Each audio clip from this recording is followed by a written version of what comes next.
بسم اللہ الرحمن الرحیم الحمد للہ رب العالمین والصلاة والسلام علی رسولہ الکریم اما بعد۔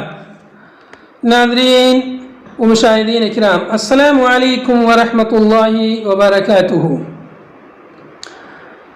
میں آج آپ حضرات کی خدمت میں نعمت المنان مجموع فتاوی فضیلت الدکتور فضل الرحمن المدنی رحمہ اللہ سے ایک اہم مسئلہ رؤیت ہلال کے سلسلے میں لے کر حاضر ہوا ہوں۔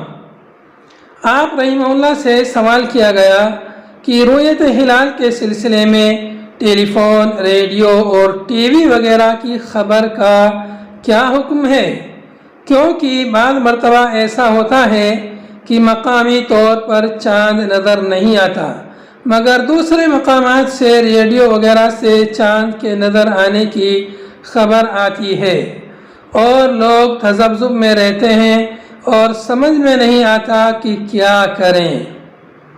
اس سوال کے جواب میں شیخ رحمہ اللہ نے فرمایا کہ ٹیلی فون، فیکس، ریڈیو اور ٹی وی کی خبروں پر اس اہم دینی مسئلے میں نہ مکمل اور بہر صورت اعتماد کیا جا سکتا ہے اور نہ بالکل رد ہی کیا جا سکتا ہے۔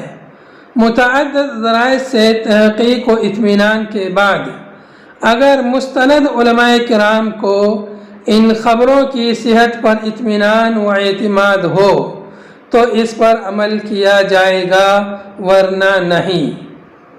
اس سلسلے میں شیخ الحدیث علامہ عبید اللہ صاحب مبارک پوری رحمۃ اللہ علیہ کی ایک تحریر پیش خدمت ہے جو بڑی مفصل، جامع اور کافی و شافی ہے۔ آپ فرماتے ہیں تار، لاسلکی، وائرلیس، ٹیلی فون، خطوط، ریڈیو بلا شبہ خبر رسانی کے ذرائع ہیں اور دنیا ان پر اعتماد کرتی ہے، لیکن ان کا معاملہ شک و شبہ سے خالی نہیں ہوتا۔ اس لیے ایک خالص دینی و شرعی معاملہ اور مسئلہ میں ان ذرائع سے آئی ہوئی خبر رؤیت پر مطلقاً اعتماد اور ان کے اعتبار کا حکم لگانا درست نہیں ہے۔ تار، ٹیلی فون اور خط کی خبر صرف اس وقت معتبر ہوگی جب کہ خاص انتظام کے تحت متعدد مقامات رؤیت سے متعدد تار یا ٹیلی فون یا خطوط آئیں، اور جن کو ٹیلی فون کیا گیا ہو یا خطوط لکھے گئے ہوں وہ لوگ ان ٹیلی فون کرنے والوں کی آوازیں اور خط لکھنے والوں کے رسم الخط کو پہچانتے ہوں، جن کی بنا پر مستند علماء کو ان خبروں کی صحت کا ظن غالب حاصل ہو جائے۔ ریڈیو کی خبر کے معاملے میں حسب ذیل امور پر نظر رکھنی ضروری ہے۔ نمبر 1، ریڈیو کی اجمالی خبر کہ فلاں شہر یا فلاں مقام میں چاند دیکھا گیا، کل روزہ رکھا جائے گا یا عید منائی جائے گی، مطلقاً قابل قبول نہیں ہے، اور اس طرح کی خبر پر صوم یا افطار درست نہیں ہے۔ اسی طرح ایک مقام کی خبر کے بارے میں مختلف شہروں سے ریڈیو اسٹیشنوں کا اعلان بھی قابل قبول نہیں ہے۔ نمبر 2، ریڈیو سے رؤیت ہلال کا اعلان خبر ہے، شہادت اصطلاحی نہیں ہے، اس لیے اس میں شہادت مصطلحہ کے شرائط اور قیود کا لحاظ و اعتبار نہیں ہوگا۔ نمبر 3، ریڈیو کے جس اعلان پر صوم یا افطار کا حکم دیا جائے اس کے لیے یہ ضروری ہے کہ تفصیلی ہو اور ذمہ دار علماء کی جماعت کی طرف سے ہو، یا کم از کم اس جماعت کی ذمہ داری کے حوالے سے ہو کہ انہوں نے باضابطہ شرعی شہادت لے کر چاند ہو جانے کا فیصلہ کیا ہے۔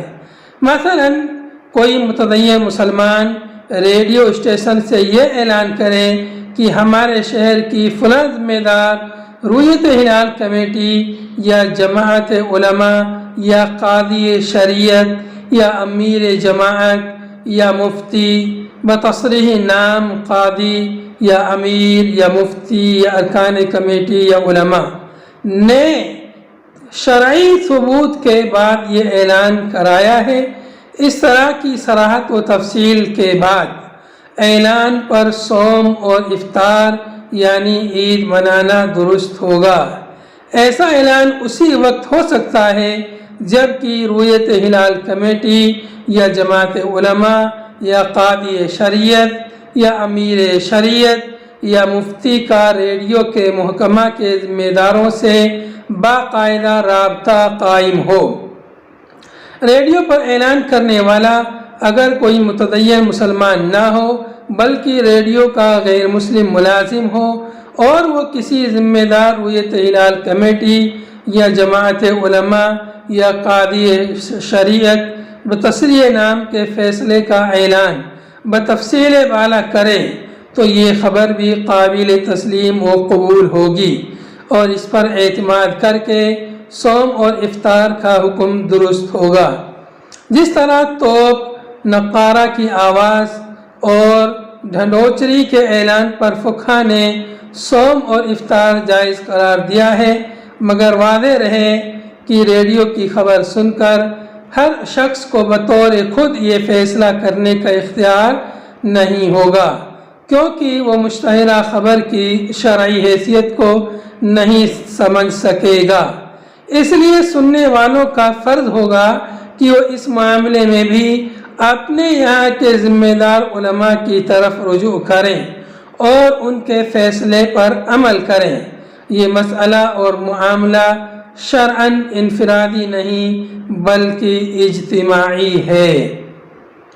نمبر 4، ریڈیو سے بصورت مذکورہ۔ نمبر 3، جس مقام کی رویت کا اعلان ہو اس مقام رویت سے دور مشرق میں واقع انہی مقامات میں اس رویت کا اعتبار اور اس پر عمل ہوگا جن کے مطالعے مقام رویت سے مختلف نہ ہوں بلکہ ایک ہو، یعنی ان کے یہاں افق پر بھی اسی شب چاند طلوع ہوتا ہو مگر ابر یا گرد و غبار یا کسی اور وجہ سے نظر نہ آیا ہو۔ صوم۔ نمبر 5، صوم، افطار، عید قرباں، حج وغیرہ خالص دینی شرعی مسائل ہیں۔ ان کو دنیاوی معاملات، سیاسی خبروں یا عام خبروں اور غیر اسلامی حکومتوں کے کاروبار پر قیاس کرنا قطعاً غلط بات ہے۔ حکومتیں اپنے مفاد کے لیے اپنے ریڈیو اسٹیشنوں سے جس قسم کے غلط اور صحیح پروپیگنڈے کا کام لیتی ہیں وہ کسی سے پوشیدہ نہیں ہے۔ ایسی حالت میں صوم و افطار صوم وغیرہ دینی معاملات میں ریڈیو کی خبر و اعلان کے اعتبار کے لیے نمبر 3 میں مذکورہ و مبینہ قیود و حدود کا اعتبار و لحاظ ضروری ہے۔ رمضان المبارک کے فضائل و احکام صفحہ نمبر 9 صفحہ نمبر 12 سے یہ عبارت ماخوذ ہے۔ وآخر دعوانا ان الحمد للہ رب العالمین۔ والسلام علیکم ورحمۃ اللہ وبرکاتہ۔